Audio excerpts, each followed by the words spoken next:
Sweet. Okay, so I just have a couple questions for you. Congrats on the election today. Thank you. So first off, just how were you feeling this morning, last night, versus how it feels now? What are those feelings like? Totally. Definitely felt a lot of anxiety this morning, a lot of stressful anticipation. But I also felt a lot of gratitude for all the people that helped me campaign this season and helped me get to this point where I am right now. And I definitely have continued to feel that gratitude throughout the day, and still just feel so grateful. My heart is just so full for the support and love that's been shown to me from my peers, from my friends and family, and really that's the main feeling right now, is just relief. And I guess relief in knowing that I did everything that I could, and so many people were willing to sacrifice their time and put a lot of energy towards this, and that was enough to win the election. And also, I just feel so much excitement for the future in this role. I feel like we can help a lot of people, so I'm just so excited. Campaigning this year, because you campaigned last year too. How was it this year compared to previous years? Yeah. Well, I think there were less kids on campus. First and foremost, I think that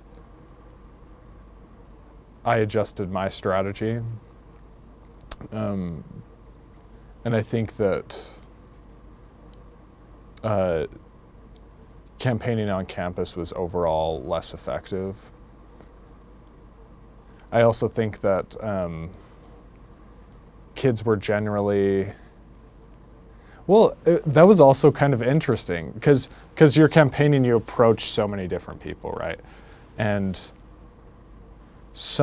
I felt like some people were so excited to have someone to talk to, maybe with, kind of the isolation that has come with a lot of COVID precautions. People have felt a little lonely, and it was just nice to have someone there.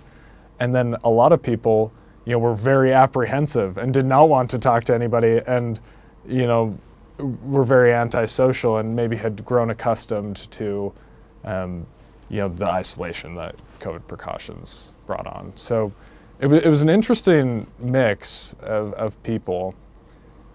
Campaigning this year focused a lot more on social media. It was such a content game. So many candidates were just cranking out a lot of different candidates for pretty much every position were cranking out so much content. It was funny to see. And well, this happens every election season, right? Like, one candidate does something and it's a bit of a FOMO game. Like, you'll see other candidates running for other positions start to do it, and you just adapt, right? Like, and not to say that candidates are copycats or unoriginal, but you just adapt and you take good ideas from anywhere you can get them. And that was pretty evident with just how much content people were putting out. Yeah, those were two main differences. Just the overall effectiveness of campus campaigning, and just the focus and magnitude of social media campaigning. You kind of, like in your opening statements, you kind of talked about your feelings. Is there anything you'd like to say to the student body as a whole?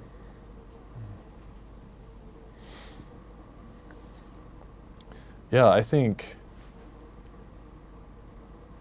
just know that I love you. I love the students, and I'm here for you, and I'm here to help you with all the challenges that you're going through as a student. I'm a student just like you, and I can relate to a lot of the struggles that you're facing. I want to help. I'm here to help. And I think beyond that, we can do this. We can have a great college experience. We can make changes to be a more inclusive community. We can actually improve the culture here on campus, and our involvement structure, our student government can actually improve. We can make awesome changes that will benefit all students. We can do this, and I'm so excited for the future of serving Utah State students for the next year. And of course, every year in an election, there's going to be losers. What plans do you have to work with both your direct opponent, but also anybody from those other elections that maybe didn't get that position they were wanting? Yeah, you're right. Every year there are candidates who don't win, who have great ideas, and we see this at a lot of events. I've attended Miss USU the last 2 years, and the ladies at competing in the Miss USU pageant always present a platform of something that they'd like to do, initiatives that they would like to work on campus. Always these incredible ideas, but you're right, there's only one winner, or there's only a certain number of winners and losers, and then they don't have this platform to accomplish their initiatives. So, or position to accomplish their initiatives. So one thing I would like to do to put those people to work and help make give them a platform to make positive change is how I would structure my president's cabinet. So I did president's cabinet freshman year, and I would have a president's cabinet of, right now I'm thinking around 30 students, and the way it's been structured in the past is there's a director with about 4 or 5 subcommittee members. So I would allow I would encourage students to apply for a director spot with an initiative in mind, or several initiatives in mind, and then give several of those applicants the director position, where they'd have access to USUSA advisors and a budget and a subcommittee, and put them to work. So that's one way that I would remedy the people bringing up ideas but then losing elections. Awesome. So you've been executive vice president, and you're not officially president until after the school year, but what's one of your first priorities as president coming into this new school year?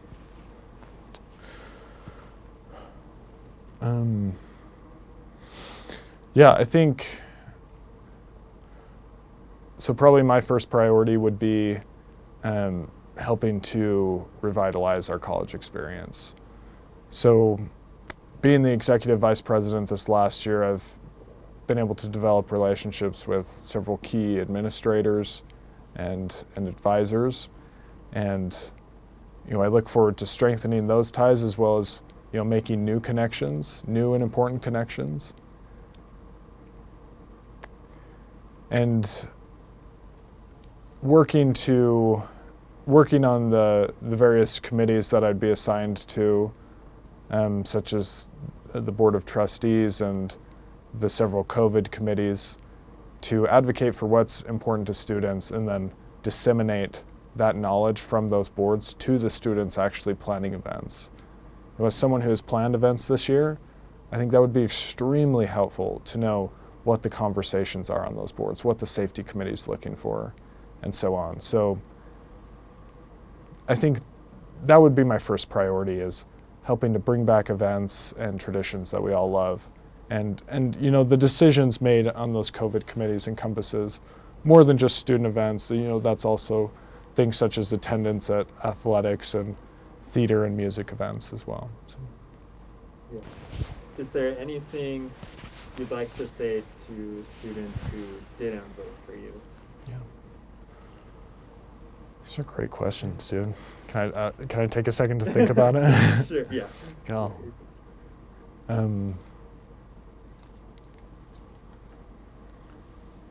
Yeah, sorry. Gosh, I just really like.